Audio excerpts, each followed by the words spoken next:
Hi guys, so ayan ang mother ko. Galing kami sa parking because ang hirap po talaga ng parking. So akala ko naman dahil November 2 na ay makakaluwag-luwag na. Ay hindi pa pala.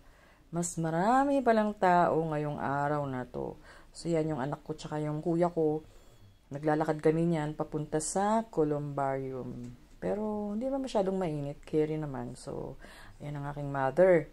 So, dyan nga tayo papunta, no? So, tatawid tayo.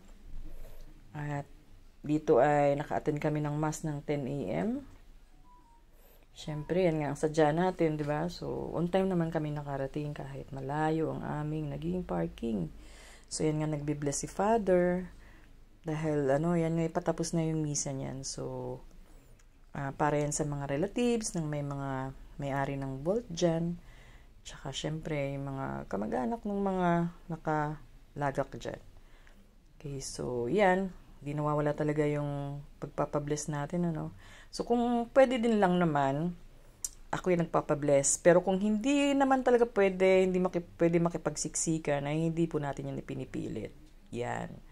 So, bumalik kami dito, dyan, sa aking tatay. Ito yung aking tatay. At sa may bandang kaliwa, nandun yung aking kapatid. Yun, nandun, yan. Bali, sumunod dito sa aking kuya. Yan, sumunod sa kanya. So, dalawa sila dyan na nakahimlay.